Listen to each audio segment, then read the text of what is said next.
I'm buying single families in Indiana. And I went from 0 to 15 units out there. I have 13 single families and a duplex. And then last summer, him and I partnered, became business partners, and we partnered on a 9-unit, a 12-unit, and a 24-unit apartment complex in the Philadelphia area. And then after that happened, I was like, look, I'm not a rocket scientist, and you taught me how to do this in less than 2 years. We could probably teach other people how to do this. And that idea kind of formed this what KAYJAY Consulting is right now. So we actually teach new investors and some investors that have already been investing through boot camps. So we had our first boot camp in December, we had one in February, and we have one coming up on April 17th.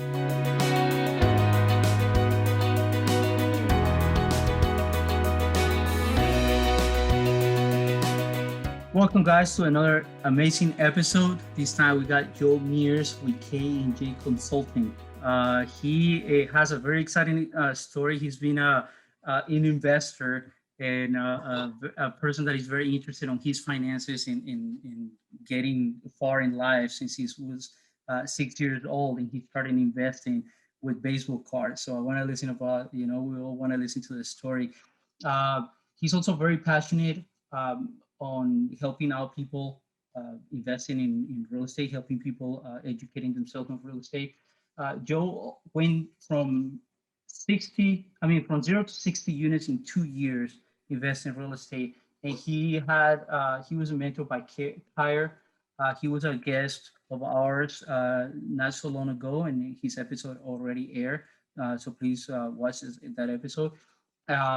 And you were also in Wall Street for a decade, working on Wall Street. So still there. Yeah, man. So you've been everywhere, and your bio goes far. So we're gonna touch on all those points. And so if you could please, take over, let us know how you started. Let's start when you were 6, man, and how that mentality started shifting. Yeah. So way back in the day, I was really into baseball cards, and I think when a lot of kids start playing with baseball cards, it's more like to trade them back and forth. But I was like really focused on how much are they worth. And I remember like my mom used to take me around to different baseball card shows and to like baseball card shops. And I'd always try to find like good deals. And so I remember like the highlight of my month was always, I don't know if you were ever into baseball cards, but there was this thing called the Beckett Pricing Book, which was like a magazine that would come out once a month. And it would tell you, like, it would have one column for the current price and one column for like last month's price. And it would tell you if like the price went up or down. And so I'm like always checking my cards, see if they went up or whatever. And my dad kind of like caught on that I was like super into getting this magazine. And he was like, you know that you can do this every day with the newspaper, but it's like with the companies, like with stocks. And so I was like, really? And so I started to invest. Like I started a brokerage account. Like he helped me start when I was in like 8th grade. And I remember the first stock I bought was Quicksilver. I don't know if you remember that company, like a surfing company. Yeah. And so I was like, yeah, I'm going to buy this for the summer because everyone buys like their surf stuff. Like, I don't know. I didn't know what the hell I was doing, but like that was why I got into it. And so, yeah, I've always kind of been interested in investing and money in general. So yeah, that was how I got my start. And then went to college, studied finance. And then I started working on Wall Street about 10 years ago. But I think to take it back, like to kind of reverse gears a little bit, the way that I kind of think about how I got into real estate in general and how I do things more broadly is like, I think I've always been someone who is able to visualize the end of the goal first and then figure out a way to get it done somehow. So when I was little, aside from being into baseball cards, I also really loved to eat. So I was always like super chubby growing up, to the point where like I remember this one time I went to get my checkup, and they do like your weight and your height. And so the doctor, I had been going to this guy for a long time, so he was like super familiar with me, but he like grabbed one of my jelly rolls and he was like, "You like mom's home cooking, don't you?" And I was like, "What?" Like, yeah, I do. But then like from that point on, I was just like, all right, I've had enough of this shit. Cause when you're growing up and you're chubby, like I was always playing sports, but like, and I kind of, had a good sense of humor, but people were like make fun of me. And I was like, I've had enough of this shit. Like I'm going to start working out. So I remember I went to Sports Authority. I bought 2 5-pound dumbbells that are like still at my parents' house. Yeah. And I just started working out and started running cross country in high school. And like first trimester of high school, I grew like 3 inches and lost 25 pounds. So, just like, that was like one thing where, I realized like, okay, like I can kind of, decide to do something and just make it happen. So another thing I did was like, I always wanted to go to Notre Dame growing up. My dad went to Notre Dame. So, worked really hard, busted my ass in high school. I got into college. And then when I got to college, I wasn't playing like D1 sports, but I got into boxing there. And I was like, I want to be good at this. And we have one of the largest amateur boxing tournaments in the country at, I think actually maybe in the world. It's like over 200 guys participate.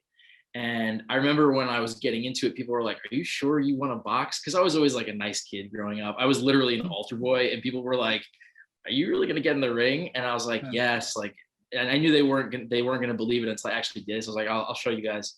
And I ended up winning like the whole tournament for my weight class my sophomore year. And I had like a couple knockouts. Yeah, I had like a couple knockouts. So like that was another thing. And then even with when I started to get into real estate, I got the same thing from a lot of friends and family. They're like, you're going to buy a house in the middle of Indiana. Like, are you having like a quarter life crisis or something? Like what's going on? But I knew that I could make it work. So yeah. And now I'm up to 60 units. So I think, so what I'm saying is that you learn from an early age how to build that confidence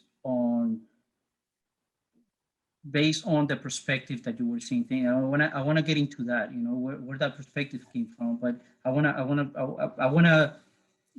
I'm taking, in between the lines from what you're saying is you build out that confidence of being able to pull something off. You started learning, about investing in cars or trading cars, and then seeing the value on it, the monetary value, and then I'm guessing you made a little bit of money as a kid. That builds your confidence. And then you started investing in the stocks as your dad told you, and you started creating this confidence of like, oh, maybe I'm good at this, and then again, fixing something that you weren't too happy about, which is your weight, and your appearance. And you're like, you know what, let me do this. And you build more confidence of be like, well, I was able to get in shape, then getting boxing, being a champion in boxing too, you know what I'm saying? It's like people weren't believing in you, but you believed in yourself and you pulled it off. And then eventually on real estate, which is awesome. And that comes to say that as you do things and you take more action and able to complete those things that you put your mind into it builds confidence, whether you are successful at it or you mess it up and there's failures in the way. You know what I'm saying? I'm pretty sure it wasn't all roses for you, that there were failures in between the way. But let me ask you this, man. So from an early age, usually kids are thinking about playing, like you say, you trade cars. I like this one, I like that one, and they don't see the monetary value on it. Does that come from your parents, or is that something that you I don't know, you had instincts on it? It's a good question. I think it was just like a natural thing. My parents, like my mom, is kind of where the love of the baseball cards came from originally. So she's like a massive Mets fan and had like old baseball cards and stuff. So she was always talking about the Mets, and so it kind of like rubbed off on me. Is she from New Jersey? No, she's from Brooklyn. So from New York. She's from New York. Yeah. So she like literally was in 1969. She was at Game 7, like rushed onto the field. Like she has grass that she ripped off the field, which is crazy. Nice. But no, she was never into the monetary value of it. It was always, like a sentimental thing. Yeah. I don't really know where that came from. For me, I think it was just like an intrinsic thing. But I remember like another story that I think like eventually my mom will watch this and she'll probably laugh because I bet she forgets this story. But there was this one time where my mom like caught me having like a garage sale, but it was like only in my bedroom, and I was selling stuff to my younger siblings, and she's like, you can't sell stuff to your siblings, like give them their money back. So like that was another thing. So yeah, I think I've always just kind of been money minded. But interesting you said about the like realizing that I could, figure like decide to do something and do it. I was doing that unconsciously growing up. Yeah. I didn't realize I was doing it. Like with the baseball cards or the investing, even with boxing. And really the way that I figured it out was I like in my mid to late 20s, like I wouldn't say the wheels came off, like I was doing fine, but like I got fat again, and I kind of like lost my way in terms of like what are my goals. I think sometimes when you have a job where you're getting like a pretty decent paycheck, you can get complacent, and it can become almost like a not a poison drip, but it becomes like a drug because Mhm. you're getting this good paycheck, and you get if you stay in the same job for long enough, it gets a little bit easier. You don't have to work as hard. And so what happened to me was in my like mid to late 20s, I kind of had this, I don't know, like breaking point or like moment where I was just like, what am I doing? And so I kind of think you have to like lose yourself to find yourself sometimes. Mhm. And so I started like reading about self-development and, like the power of thought and like your mind and stuff. And that, and like through this kind of rabbit hole, um, realized that I had been doing that when I was growing up, and realized it's like a skill, and it's something that you can really latch Yeah. onto. Um, but yeah, I just thought that was interesting that you brought that up, but it really was something that I didn't know I Yeah, was man, doing. because usually what we tell people and what we hear the stories and we see online and we see social media is always the success, and people might think it's like, oh, these people have it easy, it's like, Right. oh, yeah, he got here because of the family where they come from, or it's just, I don't know, it's natural. Hmm. But they don't see the failures, and you just mentioned it's like, well, yeah, you accomplished all this and you had these skills, but they weren't you weren't conscious about it. It wasn't that you were working on it, but it was like a natural gift, Right. right? But then you went back and, like you said, you got a nice job, you got complacent, you got fat again, or you gained weight, or Yeah. you weren't happy with yourself anymore, and you had to find yourself again. So that's part of life where you fail, you have to hit the wall, and then realize that it's like, man, what am I doing with my life? You know Yeah. what It I'm wakes saying? you up. Exactly. So it's like, and it's for the listeners who are probably at that point where they're like, "Holy man, what am I doing with my life?" Or that always have that excuse. They find that excuse, and it's like, "Well, this is not for me. This is for somebody else." Because all my life has been a failure, and we see those people. You know what Yeah. I'm saying? So that's very interesting, man. I like it. So you worked in Wall Street for 10 years. How do you find real estate, and what was it about real estate that changed your life, and now you're doing this? Yeah. It's a great question. So, like right around the time where I was in that mode of like kind of in the doldrums and not really knowing what I wanted to do, I had I kind of lucked out, and I I've heard the saying before, like when the student is ready, the teacher appears. Yeah. And so around the time where I was trying to figure out like like I need to figure out something where, because like I'd also started traveling and like kind of become a little bit more worldly, and like realized that there was much more to life than just working every single day, like you know time punching at a bank. And I think there were some other like-minded individuals that were coworkers of mine who had heard that this guy in our so I'm in Manhattan, and I work in our Manhattan office, and had at this time, this was around I think I was about 30 at this time, and had heard that this guy KR had been investing in real estate since 2009 in the Philadelphia area, was killing it. And I had actually spoken with someone probably 5 years prior about real estate, but they were doing some really complex scheme, and it just kind of went over my head. And I was like, there's no way I'm gonna be able to do this with a 9 to 5 job. So I kind of shied away from it.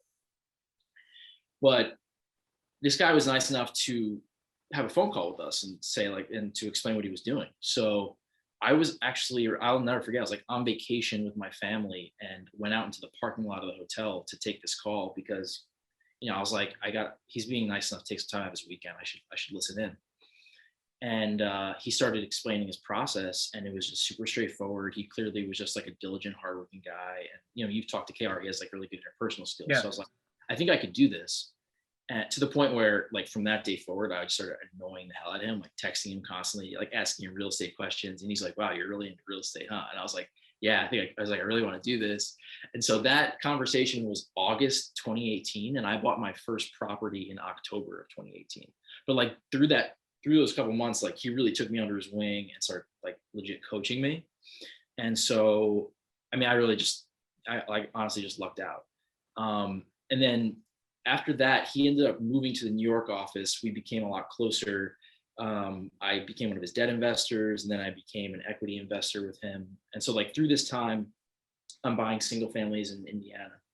And I went from 0 to 15 units out there. I have 13 single families and a duplex. And then last summer, him and I became business partners, and we partnered on a 9-unit, a 12-unit, and a 24-unit apartment complex in the Philadelphia area. And then after that happened, I was like, look, I'm not a rocket scientist, and you taught me how to do this in less than 2 years. We could probably teach other people how to do this. And that idea kind of formed this, what KAYJAY Consulting is right now. So we actually teach new investors and some investors that have already been investing through boot camps. So we had our first boot camp in December. We had one in February, and we have one coming up on April 17th. And yeah, we just want to kind of like spread the word, because it really is not rocket science. And if you have the mindset and you have the right why, you can make it happen. And it's like, who wouldn't want to have financial independence over time, right? Like, Man, it's so awesome that you say that. And not only that, I try to explain people, because sometimes people are like, but how come you're so passionate about it? And sometimes man, we become like priests. We're trying to spread the word to everybody. It's like yeah, a exactly. religion. You gotta like kind of gotta calm down sometimes. Feel like, all right, I get it. Yeah, man. Or people are trying, or people say, it's like, what are you trying to sell? It's like, no, man. It's just like, open your eyes. You're trying to open everybody's eyes. It's like, Yeah. it's here. Like, the opportunity is here. Yeah. And it's exciting. And like you said, man, you don't have to be a rocket science. There's other investments. There's other business models that require you to be super smart, and have like this mind that is like, you have to be a genius to pull it off. Mhm. uh, Real estate is not the case. I mean, really anybody can do it. So that's why I think it's so exciting to be able to vocalize it first, because it's not that difficult to explain it. Yep. The math is not difficult at all, and the concepts are simple. It takes a lot of work. Yeah, for sure.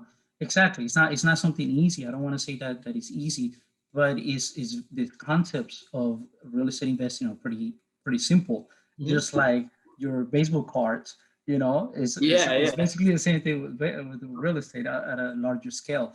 But that's awesome, man. So tell us about the consulting that you guys have, and what is your role in it? What is my role in it? Yeah. Yeah. So essentially, um, when KR was coaching me, he has a framework that he uses, and he uses that in, he's invested in Philadelphia and Harrisburg areas. And so my idea was, I went to school in Indiana, and I had a roommate that grew up out there. And I decided that I was going to try to make that framework portable and see if it would work in another totally different market. And it worked. And so once we realized that was the case, we said, okay, like we can basically apply this to any market now if we want to.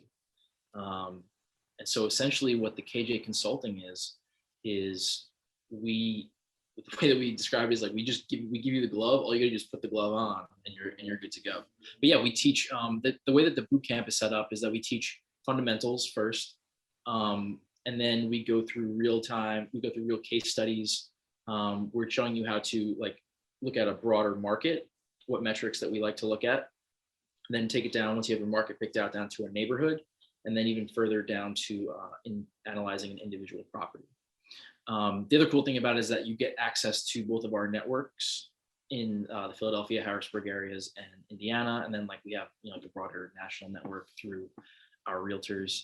And then we like to say it's like not like a one night stand where it's like a 1 day thing. We actually check in with our students once a month for 12 months after the boot camp to make sure that they're, actually, we're going to hold them accountable to the goals that they want to set forth. And we always say, we're not going to let our students embarrass us. So we want you to get out there and be successful. And it's actually crazy. Like we have one student who from our February boot camp who's like already under contract on an investment property. So it just shows you how if you have the right mindset and you make that, I think the really important thing is making the firm decision that you're going to do it.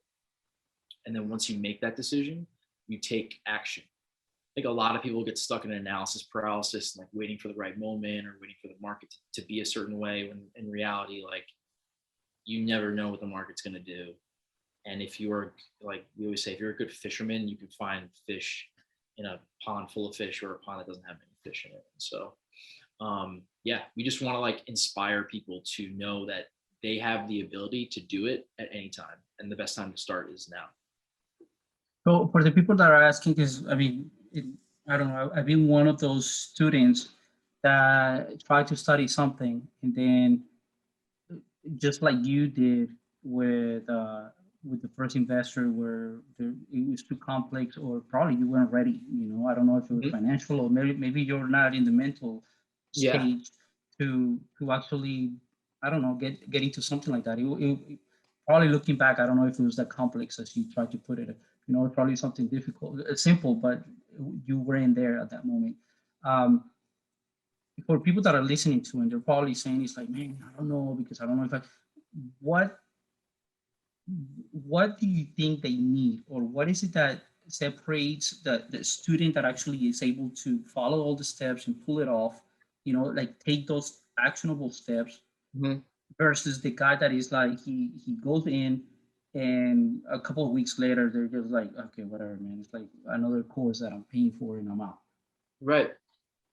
I think it really comes down to like your desire and like why. It's really, why do you want to do this? So for me, it was the idea of being able to do whatever I want and work on my own time, and like things like travel, read, spend more time with my family. And those are like very real results that can come from creating enough passive income through real estate. So for me, it was more just like, and this is part of the visualization thing, right? It's literally putting yourself in that future moment where you have access to all the time that you want and you don't have your job, and like being able to kind of like duplicate that feeling and like feel what that feels like. And you're just like, I want that feeling. Like I want that all the time. And realizing that if you follow steps, you can get there.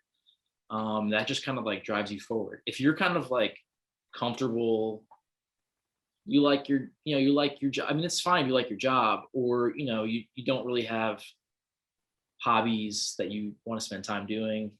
Maybe some people are totally fine with doing their 9 to 5, coming home, having a beer, watching some TV, going to bed. Like sometimes I wish that fulfilled me because it would make things a lot simpler. But I think a lot of people want more. And so if you really, really want something badly, it's going to drive you to continue to make those steps. Like, so another, like, just kind of like another example is I do a lot of like long distance races. So I've done marathons and I've done a couple Ironmans, and I'm currently training for an ultra marathon. And you're literally doing these training runs to get to the finish line and feel good for feel amazing for like 30 or 40 seconds afterwards. And so, if that's something that you can kind of conceptualize and think about, and that's something that works for you, it's actually better with real estate, because that feeling lasts much longer when you have the financial freedom. So I think a lot of it is about wanting the feeling and wanting the things that come along with the result of real estate. Dude, I've never asked this, and it's probably, I don't want to say it's common sense because a lot of people cannot conceptualize that, right? People think that financial freedom means that you don't do anything. You wake up and you just, okay, whatever happens today happens, and you don't plan anymore. I tell a lot of people that is not that. Is you Because people like you and I, and a lot of us in this um, industry, we we like to challenge ourselves, and we're looking for the next challenge, but it's on our own terms, right? It's So great. can you explain what financial freedom means, and what does it look like for a person when they achieve that? And what type of challenges are you looking for? Yeah, I think for me it means that your your monthly expenses are more than covered. You're not spending a lot of time thinking about money. I think that people don't realize um, when they're living paycheck to paycheck, or you know, not even living paycheck to paycheck, but they're living in a state where it's like, you need to have the paycheck to subsidize your standard of living. You spend a lot of time thinking about money, whether you think about it or not. And what happens when you start to kind of hurdle that, say that your expenses are here and you start to hurdle it and it gets further and further away, a lot of stress is relieved, and you're kind of like, your mind is able to kind of relax and think about more, I don't say worthwhile things, but it's almost like a mind expanding thing. So for me, financial freedom is like, it's time freedom.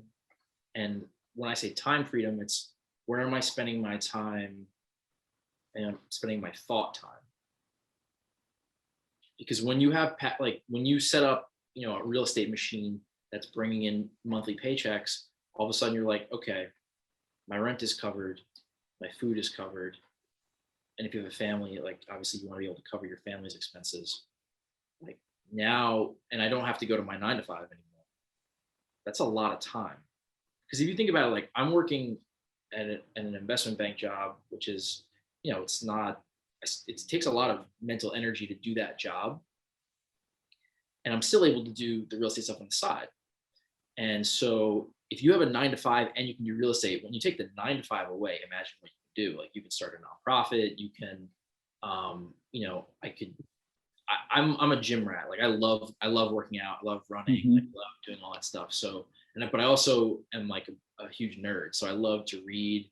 So I just visualize myself like going to the gym for a couple hours, going to the park and reading like a good book for a couple hours. And I also really love to travel. So like taking a couple, like, and when you set it up the right way, you can work remotely. Yeah. All I need is a Wi-Fi signal on my phone and my laptop. So I envision myself, going to Europe, living in a country for a couple of weeks, moving around. So, I mean, if those are things that sound nice to you, it's actually possible. And like, that's what I keep in my head. And, on days where it's super busy and I just don't want to, I don't want to call the fire alarm inspection guy and set up the appointment to get the fire alarm inspected. I just remember what that is pushing me towards. So for the again, for the listeners and the viewers who are dreaming about, because it's easy to picture what you're saying, right? A lot of us want that. It's time, like you say, that when you reach that point, and you wake up every day and you're able to go to the gym for 3 hours and then read or educate yourself, work on yourself for another 3 hours, that's 6 hours of the day, and then you do whatever you do to expand your business, which the reality is, if you're very effective, it doesn't take 8 hours to work in front of a computer. Exactly. You Yeah. do it, it gets to the point that it's like you can just spend a couple of hours, a few phone calls, a few emails, and then boom, you're done. um how can people like take us through some steps without getting into too much details, because I know you guys have your boot camps and you guys have Right. your courses and all that stuff, but how can people go from A to B, right, and achieve these in some simple steps? Yeah, it's kind of a loaded question, because the first thing I would say if you want to do it quickly is you get a coach, because you could do, So yeah. yeah, because honestly, like for me, if I had tried to do what I did without KR coaching me, I would probably be at like maybe 5 units. Because the thing is that, okay, so like when you're starting out, we always recommend that you start in single family. I'll give you the real answer. Yeah. Yeah. When you start out, we recommend that you start out in single family properties. We call them easy breezy, beautiful cover girl properties, meaning that you're not going to buy like a full gut right now on your first one, right? The other reason that we want you to start on single family properties is it's the most simple form of like income producing real estate that you can really invest in. The single family house, like it's easy to conceptualize. You have the whole deal process, so you're going to learn the whole process, but it's also on, you don't want to learn in a stressful environment. You want to learn in like a calm, relaxed way, because like they've literally done studies that when you try to do something like try to learn how to swim by like just throwing someone into a pool is not a good way to learn how to swim. And when you're learning real estate, you want to start with easy breezy cover girl houses. So just as an example, my first house that I ever bought was a 2-bedroom, 1-bathroom. It was like right around 1,000 square feet. It was, I paid $50,000, $50,000. So I put down 25%, which is like $12,500. And like I said, it was something that needed some paint on the walls, needed some floors to be refinished. So the rehab was about $5,000. And then when you include closing costs, so like I'm like 20,000 out of pocket, right? And so I think one big misconception is that you have to have like hundreds of thousands of dollars lined up to start investing in real estate. It's really not the case. So that's the number one thing. If I think a lot of people are like, I don't have enough money. Definitely start saving. One thing that my uncle, who Dan Barrero, and my dad always used to tell me this as well, is you want to live below your means, but also pay yourself first. So one thing that I was doing all through my 20s was I would take a good chunk of my paycheck and just put it aside in another account and not touch it. And so that when I started to invest in real estate, I was lucky because I had built up this nest egg. But it's okay if you haven't done that. There are ways to come up with money. You can get private loans from friends and family that believe in you. You can use a cash advance on like a credit union credit card. But really, you want to find someone who's done what you're trying to do, and you want to if they're not if they're not a formal coach, you can find a mentor. And one thing that you definitely do not want to do is walk up to someone who's in real estate and be like, "Can you be my mentor?" Like, don't do that. Try to figure out a way that you can help them and add value right away. So when I started working with KR, I started to do help him with PowerPoint presentations. I even helped him with some of his stuff at the office at work, just to try to free up some of his time to show him that I was really about adding value, and like a team concept, like pushing each other further by whatever means necessary. We always say in real estate, you really need you need 2 of 3 things to be successful in real estate. The first thing you can have is grit. So it's like the ability to bust your ass and work really hard. The second is experience. And you can get that through coaching, or you can get that through reading books. The third is money. And that's obviously capital to invest. If you don't have all 3 of those things, it's okay. So when I started, I had grit and I had money. I had no experience, but I found a coach who had the experience, right? I know when KR started, he grew up super, super poor, abject poverty in Philadelphia. So he didn't have money, but he had grit. And then he used the grit to find the right mentors to get him experience. So if you're looking to start out, just figure out why you want to do this, because you're gonna have to rely on that to keep pushing you forward. And then, start educating yourself through things like this podcast or stuff online. There's a lot of free stuff out there. But if you want to really take it to the next level and take a quantum leap, find a good coach and work with your coach, because they'll tell you exactly what to do step by step. Good. That's so important, because that's one of the things that, that my brother and I have figured out recently. We've been doing this for collectively. I mean, if you add all the years between us, it's over 16 years of experience and trial and error. We were doing it on our own until we found that mentor, that coach, and that's what made the difference. So yeah, definitely you want to find a coach, you want to find a mentor, you want to find somebody that you can actually look up to, and they are already at least a couple of steps ahead of you, and they've done it. It doesn't mean that that person is where you want to be, but at least to help you start. And it's also very important to start or think small but dream big. To the point, and small doesn't mean that, well, if you actually, I think it becomes, it gets to a point where you can actually visualize it, and going back to your story when you were a kid and you had that perspective and that visualization that the cards were not just a sentimental value, but you could actually visualize making money out of it. Mm-hmm. If you can actually visualize yourself doing a big deal, right? Well, let's say multifamily, right? A small multifamily, but if you can actually see it in yourself, um, that's small enough for you, well then go for it. But if you cannot conceptualize it in your head, well then go with what everybody can see, which is owning a small residential single family home, Yeah. and start from there.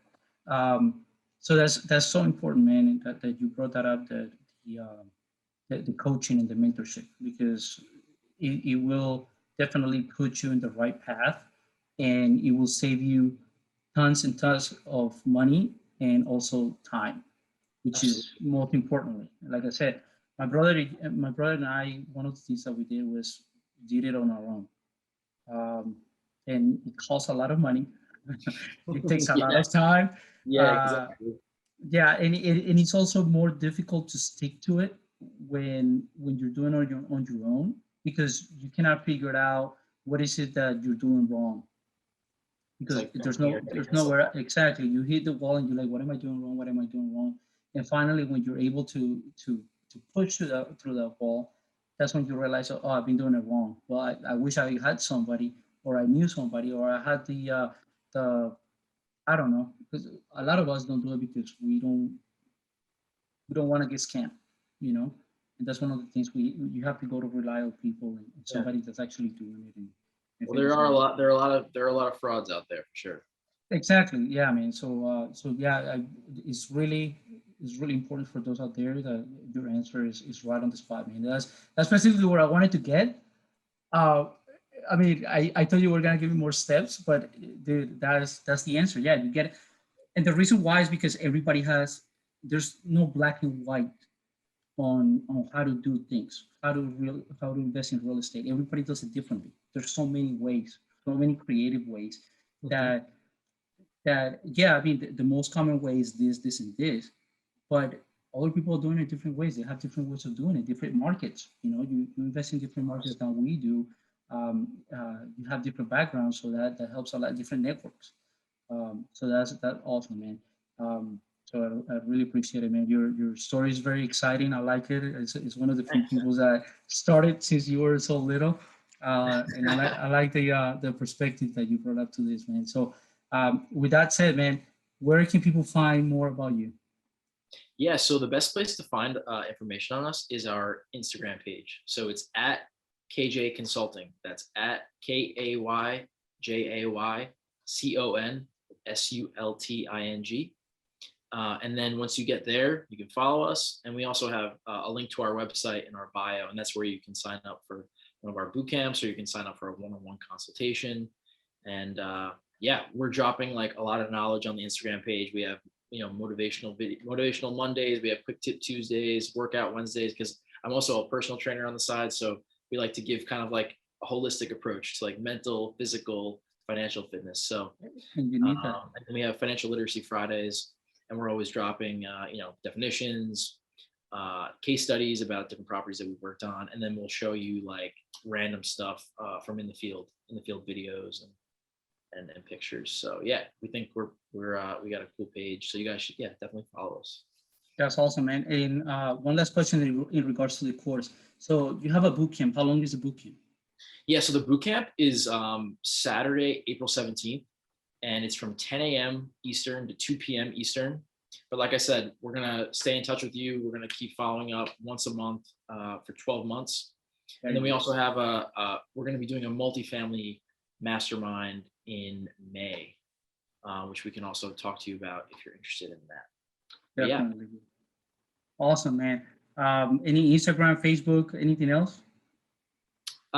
you can follow us on Instagram is good. Yeah, that's fine. Okay, awesome, man. Hey, thank you so much, man. For those out there listening to us, to this show, please follow these guys. They're awesome. They're awesome people, man. They got nice stories. Please listen to the other episodes as well, and leave us some love, man. Some nice comments out there, some 5-star reviews. And until then, thank you so much, and peace out.